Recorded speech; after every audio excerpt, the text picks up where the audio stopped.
Depuis près de 50 ans, sa riche carrière n'a cessé de se développer. Éric Orsena est aujourd'hui un auteur réputé, respecté de tous, entré à l'Académie française en 1998 et qui tutoie les sommets de l'État.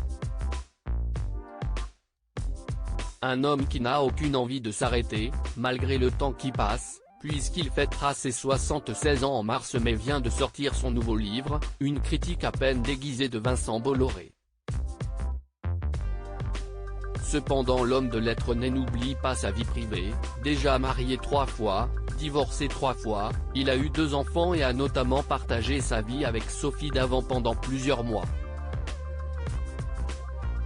Une histoire qui n'avait pas marché, notamment parce que la présentatrice avait encore la tête dans son divorce, et qui avait fini sur une rupture, dont l'auteur s'est bien remis, puisqu'il s'est rabiboché avec sa 3e ex-femme, Isabelle de Saint-Aubin. Autrice, tout comme lui, celle-ci est retombée dans ses bras il y a plusieurs années déjà, et tous les deux en ont notamment profité pour sortir un livre en commun, intitulé Géopolitique du moustique et sorti en 2017. Mais si chacun se concentre désormais sur sa carrière, et qu'il tente de garder un maximum de discrétion, il ne manque pas de projets. En effet, dans Libération ce vendredi 3 mars, qui consacre un portrait à l'écrivain, on peut lire une bonne nouvelle, il regorge de projets, voyages, ouvrages, nouvelle maison, remariage avec sa 3e femme. Une rare sortie récemment un mariage, ou plutôt un 2e mariage après leur divorce qui va les rendre plus heureux que jamais, eux qui sont sortis de leur réserve habituelle il y a quelques jours pour un spectacle de danse auquel ils ont assisté ensemble.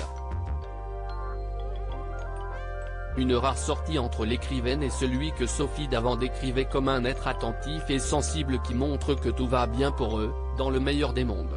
Un bonheur qu'Éric Orsena partagera sans doute en famille avant de retourner travailler. Outre sa place à l'Académie française et ses futurs romans, il a été chargé par le gouvernement, selon le journal, de se pencher sur l'écriture d'une loi sur la fin de vie. Et si le sujet semble lourd, il saura y mettre sa patte, comme il a toujours su le faire dans tous ses projets.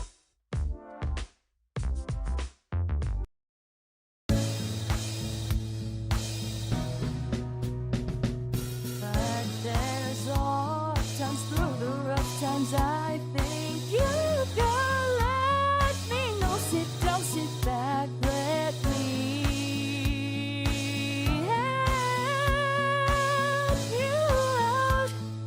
Just step